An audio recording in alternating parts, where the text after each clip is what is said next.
So, all right, let's get right into this. Basically, there's something big going on right now, which is essentially the D.O.G.E stimulus, which is from Elon Musk and Trump. Now, I'm going to go through a bunch of bullet points related to it. So, if you need to slow this video down, that's fine as well. James Fishback, a CEO of an investment firm, originally punted with the idea and posted it to X. Elon said, "Hey, let me go show this to Trump." Elon is now saying it's possible, but the deficit is the number one goal. But look, let's be fair about this. Let's not go too far into the left or too far into the right with this.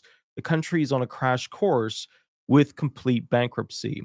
All right, so COVID caused massive spending during the Trump and Biden era, with lots and lots of fraud occurring thereafter. And to be fair, the reserve currency and the petrodollar was not soft gloved through the past 4 years. So they're talking about anywhere between $1 to $5 being used. But remember, it could also be $0. They could not actually do this idea. Nobody has officially given the definitive yes that they're going to do it, even though Trump is talking about it.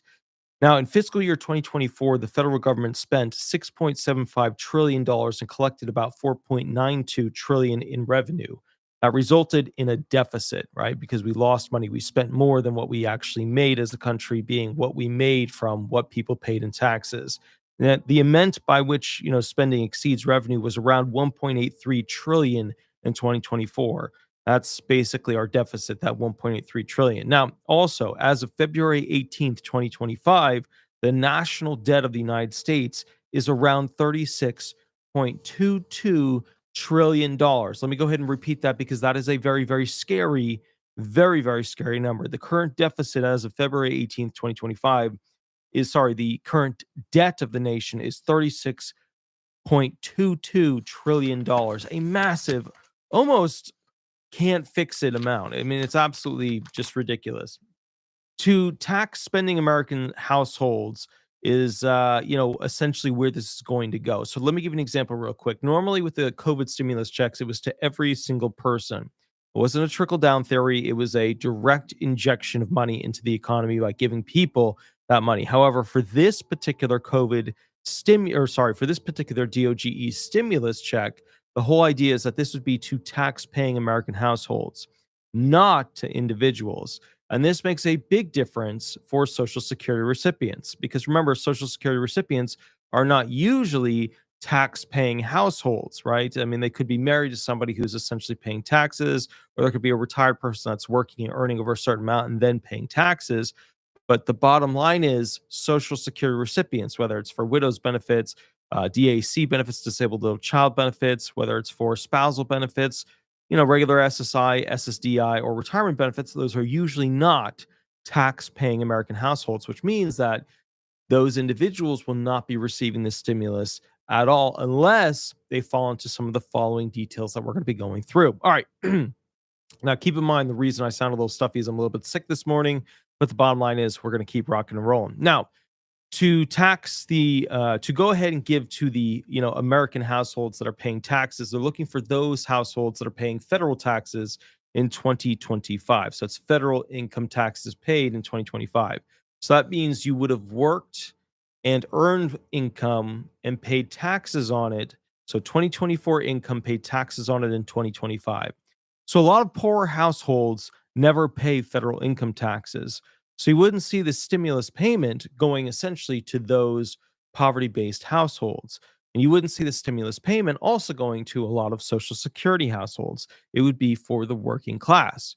So disabled would not have access to this unless someone is paying federal tax in their household. And remember, this is federal income taxes paid from work in 2024. Just remember that. So how you shape your taxes ultimately will define what you get. But remember, talk to an accountant, talk to a tax attorney about how you want to approach this. Now, it's supposed to be around 20% of what DOGE will be able to cut and save from all of the fraud and cutting positions to save money for the, federal government. So far, they have somewhere around 16 to 20 billion realistically. I know they're reporting significantly more than that, but what their sheets are showing, from what I could see, it comes out to around 16 to 20 billion, which gets us nowhere near this $5,000 figure. You would have to have significantly more than 16 to 20 billion. Now, DOGE is claiming through Elon Musk around 55 billion so far, but I'm not sure that that is accurate. And even if we had 55 billion saved, it would equate to around $800 per household as opposed to $5,000 per household. Now, they're still talking about $1 trillion in savings by cutting $1 trillion worth of positions and waste and this and that. Maybe they'll get to that, maybe they won't. But Trump is working on right now a $4.5 trillion tax cut, which means that over 10 years, we would see an increase in debt by the nation by 2.5 trillion, unless, of course, a war starts and that would change the entire thing. So just to clarify, if you aren't paying taxes in 2025, these federal income taxes, then you're out. You don't get to collect this. So here are some of the ways to get the stimulus while being on Social Security benefits, because I wanted to give you guys a path, a way to success to being able to tap into this if it actually does occur. So the IRS wants you to file a tax return if you meet these income standards. And of course, we're basically 2-ish months away from when those taxes are due for the regular employee based person. So keep in mind, you're supposed to file a tax return with the federal government if, and I'm going to give you the categories so you understand exactly what's going on. If you are filing as a single under 65 individual, you'll have unearned income over 1,300, earned income over 14,600, gross income was more than the larger of 1,300, or earned income up to 14,150 plus $450. So what we're going to be focusing on is that earned income of over $14,600 if you are single under 65. Now, if you are single age 65 and up, most retired people, although some people retire at 66, 67, 68, 69, or 70, because remember, your full retirement age is 66 years and, 10-ish months, right? And then, of course, that's your FRA. And then your maximum retirement age is 70. That's where you wait until the very last bit to get the maximum amount. If you're basically single and filing federal income taxes age 65 and up, then unearned income over $3,250, earned income over $16,550, and gross income was more than the larger of 3,250 or earned income up to 14,150 plus 2,400. Okay, so what we're going to be focusing on basically is for somebody over 65, they've got to hit that bell of $16,550 of earned income. Now, if you're married under 65, okay, gross income of $5 or more and spouse files a separate return, and itemized unearned income of $1,300 and earned income of $14,600. Gross income was more than the larger of 13,000 or earned income of 14,150 plus the $450. So married under 65, focus on the $14,600 number. And then, of course, married age 65 and up, you're going to focus on the $2,850 or earned income up to 14,150 plus 2,000. But remember, it's gross income of $5 or more, and spouse files a separate return. Itemized unearned income was more than $2,850, earned income of over 1,600, sorry, 16,150. So to simplify, okay, there are some big chunk numbers here that you have to earn over to realistically file essentially for federal income tax. And you have to have earned this in 2024, which is going to leave out a lot of individuals who are basically now in 2025. So, in other words, they have it set up so that if you earn over SGA as a disabled person on SSI or SSDI benefits, you will be eligible for the D.O.G.E stimulus, but that will also be close to ruining your Social Security disability benefits because SGA, right, is $1,620 for 2025. If we go back to 2024, let's just check it out real quick. 2024 SGA amount, SSA, was basically, let's see, 1,000. No, yeah, hold on. I got to find the exact thing here. It doesn't have it. It was, I thought it was 1,550. Yeah, it was $1,550. Yeah, exactly. So bottom line is if we multiply 1,550, let's do that real quick, by 12, 1,550 times 12 equals, you get $18,600. Okay, $18,600. So the bottom line is at 14,600, if you were, filing basically as a single person under, 65 years old, you would need to have a deal with your employer that you essentially only earn between 1,000. Let's figure that out real quick. Hold on.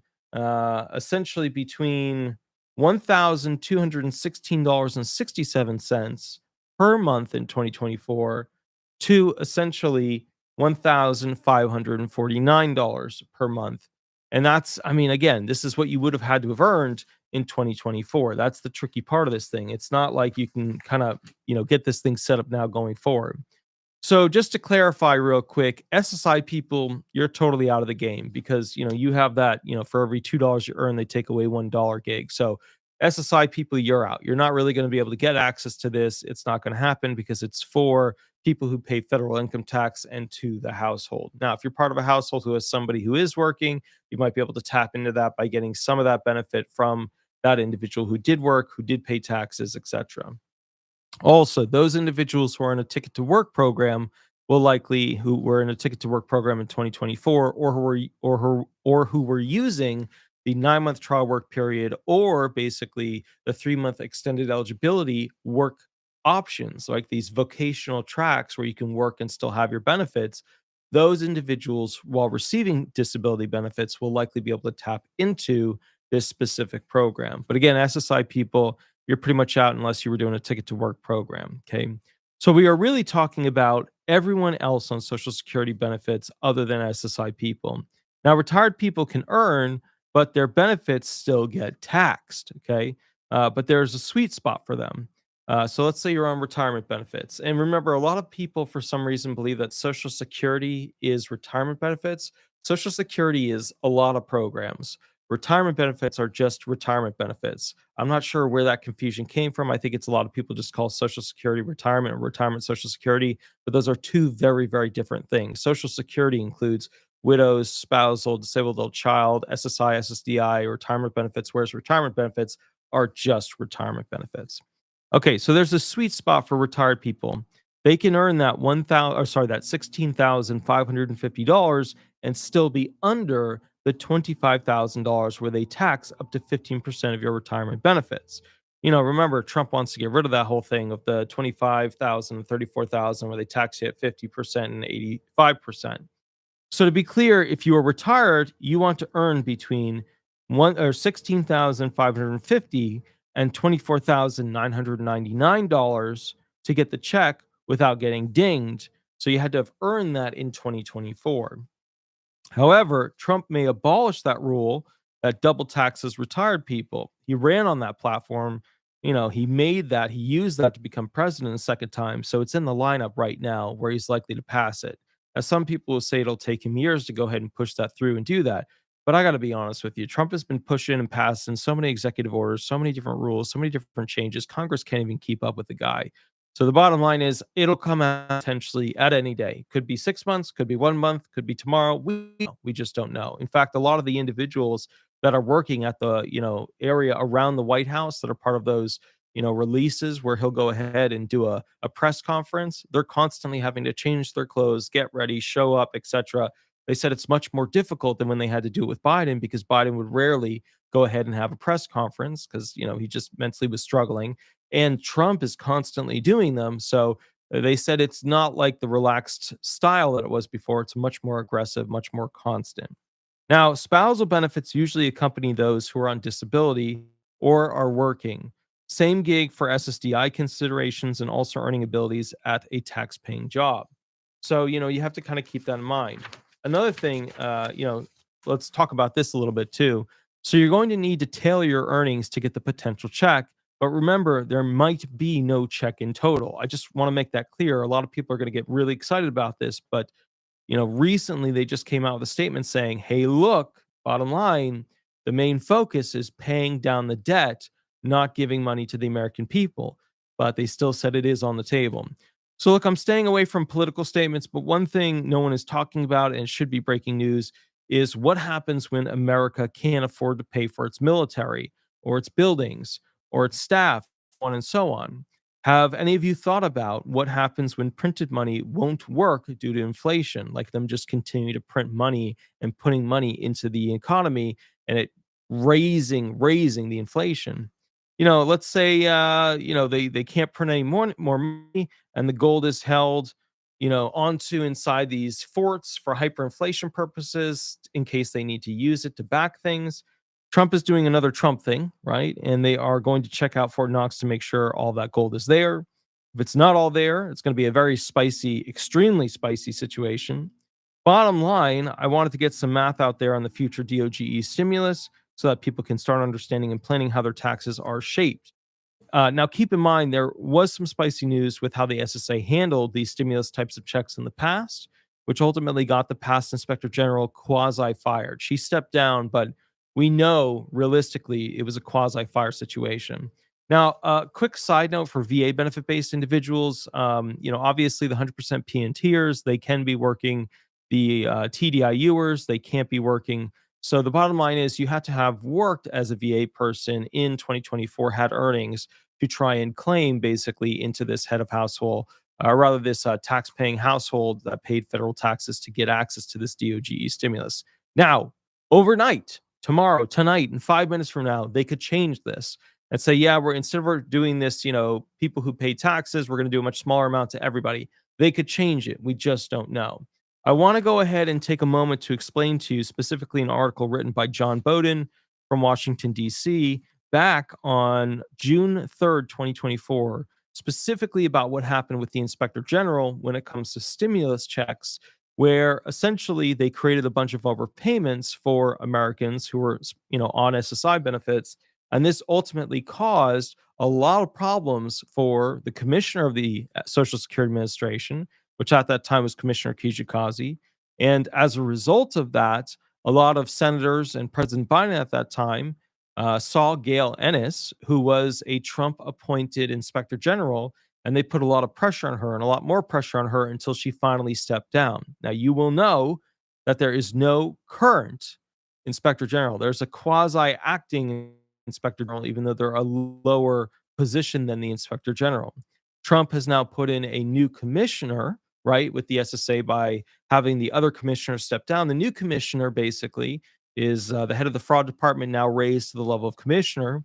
Once Trump has the commissioner in place, the new one, which he does, he just got that in, and also the inspector general in place, a lot of complaints about him having access to information, a lot of complaints about him having access to the payment of benefits, what he's going to do, etc. At that point, there won't be any stopping him because he will have ownership position of the commissioner position and the inspector general position. So he's got one of them in now that has agreed to hand over things to D.O.G.E. and that there are D.O.G.Es working inside the SSA right now. Once he has the inspector general position filled as well, he'll have complete control and be able to get that information whenever he wants it. Now, what happened back in the day? There was a resignation letter from Gail Ennis she described the agency she had run for 5 years as vibrant and thanked her colleagues despite years long calls for a resignation and accusations of retaliation. So remember, this is going back to June of 2024. The Social Security Inspector General, Gail Ennis, resigned from her post following allegations that she tried to bar a major investigation into the agency and retaliated against whistleblowers. And the major investigation was about basically how they handled paying out the COVID stimulus money. It was one of many things, but basically the SSA did a bunch of overpayments against SSI people who received the stimulus payments, and then they did an overpayment against these SSI people because their bank account went over the $2,000 resource limit, which obviously hasn't been raised in a very, very long time, decades. Now, she stonewalled, so they claim, the federal investigators. They claim there was retaliation against the whistleblowers, and they were, looking to do the levying of large fines against the most vulnerable Americans. And it had become a commonplace, inside that particular office that was supposed to be overseeing essentially the protection of not only the employees of the SSA, but these SSI recipients. And what they were saying was that basically Gail Ennis was being aggressive towards the whistleblowers that found this and said, hey, we need to stop doing this. Because the problem was if the SSA was giving overpayments improperly to these SSI people, and the SSI people were a group of people who couldn't afford to fight it and just basically had to take the overpayment, then they were not treating Americans so well. But as to be fair, the culture of the SSA has changed significantly. Most attorneys will not represent or take SSI claimants because there's not enough money in it to go ahead and represent them. The main problem with attorneys representing essentially SSI claimants, just any disabled person for regular disability benefits, is that while they keep raising that amount that they can get the maximum of from 6,000 to 7,200 to 9,200, the problem is this: the attorneys have to wait a significant amount of time where enough back pay months add up for the attorney to be able to get the larger payment that makes sense for representing somebody for years and years and years. They haven't raised the 25% up to the 33%, which is what most other attorneys who have to put the money up first actually get paid. So you're going to see over the next couple of years, disability attorneys only representing a very small group of potential, claimants trying to obtain benefits. And that's because a lot of these claimants who used to be, okay claims, they're no longer okay anymore. The bottom line is the risk of them being denied is far too high for the risk to have the employees at a law firm working the claim and potentially not getting paid for it. So, bottom line was June 2024. It came down to a head in that week. Gail Ennis resigned after years of criticism of her management. On Friday, she did during that. So it was Friday, right before Monday, I believe, of the Monday, June 3rd, that she resigned as her role as the administrator's office, or rather the inspector general of OIG. She was nominated by former President Donald Trump to run the post in 2018 and took office a year later. The inspector general helps oversee an office and issues reports and corrective measures to address problems. In this case, Ennis oversaw the administration is responsible for monthly checks received by, at that time, 69 million retired Americans and another 50 million who received disability payments.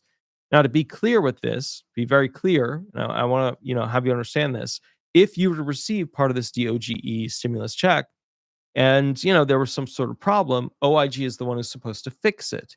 And if this check was received, it's looking like what they're pushing for is that it's not supposed to hurt your benefits if you were to receive it. However, OIG does not have a leader right now in the proper inspector general sense, where there's an actual person there as the inspector general. And so we are waiting for Trump to go ahead and put somebody in. It's just taken a bit of time. It should have been, frankly, done. The moment Trump got in, it should have been done. I don't know where he's at with this thing. He should have been on top of this. Now he's got a lot of stuff going on, but still, this is for his entire model. This is a very important person. All right, I'm going to go back to the article. What Ennis inherited from her predecessor was a debacle that would spiral into a scandal due to her actions, eventually leading to her downfall nearly 6 years later.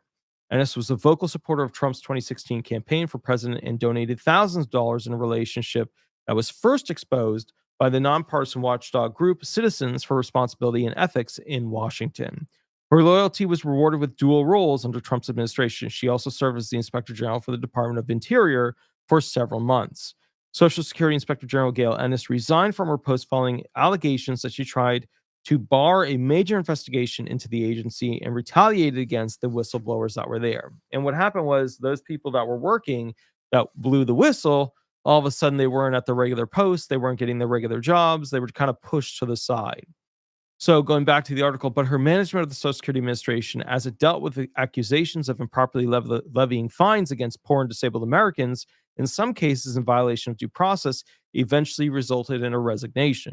Because remember, they were just giving people overpayment notices willy-nilly, and they weren't giving proper notice or an accounting letter as to what the hell was going on. So, OIG got a very shitty mark on their record when it came to that, because they didn't have proper due process notification. They didn't have full specification as to what was going on. It was just like, hey, you got an overpayment, sucks for you. And a lot of, SSI people were like, oh my God, I'm going to lose my benefits. What am I going to do? How's this going to work out? What do I do? It was just a really bad situation. The office was hundreds of thousands of dollars against dozens of Americans who received and kept improper Social Security benefit payments.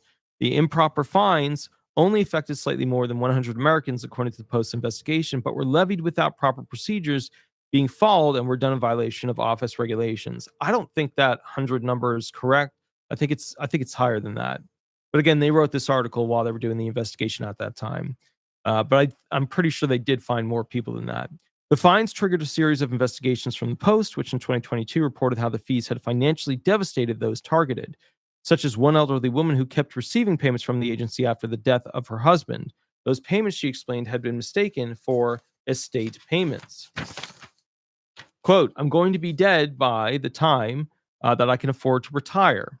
That was from Gail Deckman, told to the Post, quote, they're taking away my Social Security. They're charging me so much. Do they think I can afford a lawyer to fight this? And this is really, I have to underline this because this is so important here. The main issue that's going to be facing disabled people in the future is that they won't be able to get representation. They just won't be able to find attorneys to go ahead and help them. And there's really two main veins that you have to deal with. There's those attorneys that get them Social Security benefits, and then there's those attorneys who fight with them outside of the Social Security benefit system for more civil matters, right? Civil filings, ADA filings, stuff like that. And so the bottom line is, it's just that the disabled claims, the main problem, just to give you guys an understanding, let's say that there's a personal injury occurring against a disabled person. If the disabled person has a background of enough history where they haven't been working and getting, paid from a job, then it significantly decreases the potential of a reward that a disabled person could get. Although there are things that boost it, this one decreases it because the life worth of that individual is lower because of what their earning capacity in an overall sense is. Not to mention with the disability side, the main issue, of course, you run into is that let's say that, so the prior one was like a slip and fall car accident gig. Let's say that there's benefits, they're an SSI person and they're under, we still take some of them, their medical record first so I can see how severe they are. But I don't know of any other law firm that will actually take those types of claims. So the bottom line going forward, just to be very clear with this situation, and I think the video just cut out a little bit. Let me see if we can reconnect. Let's see if this thing is going to actually reconnect. I guess not. Nope. I think the thing is okay. Good. We've reconnected. Sorry, we lost connection there for a moment. We are live, so that does happen sometimes with the internet. So the bottom line here, just to be very clear, is if you were to receive some of this money, you have to be careful with how it will affect your benefits. Unfortunately, they weren't fair in applying the COVID benefit situation where there was a COVID stimulus and there were a lot of people who got an overpayment as a result. Ultimately, the Office of Inspector, the actual Inspector General, had to step down because the senators and the president got on her to step down. But the bottom line is we don't know who's coming in as the new inspector general. We don't know what their stances are. We don't know how aggressive they're going to be. We don't know what their culture is. So we don't know.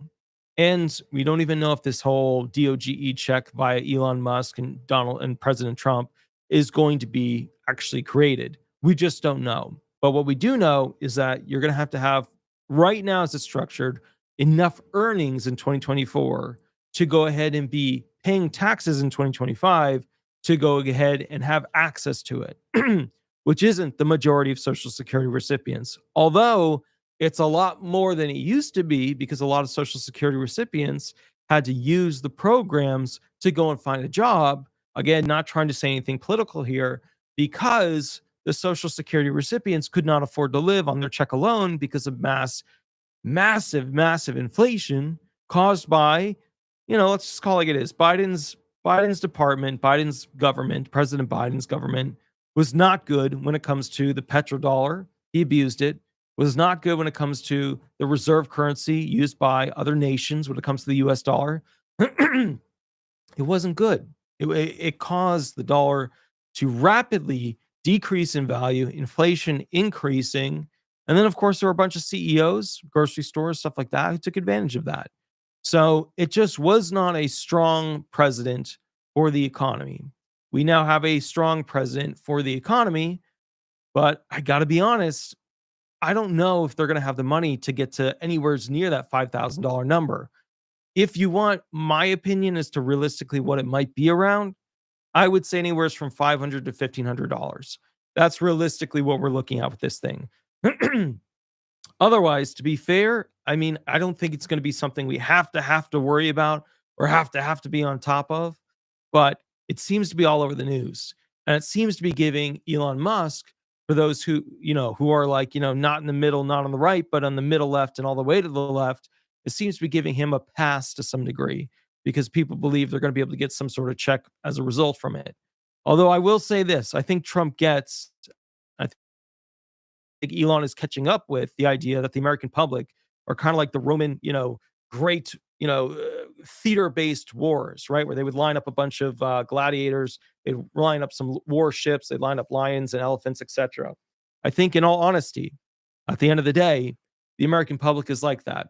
You have to find a way to please this growing, screaming mob.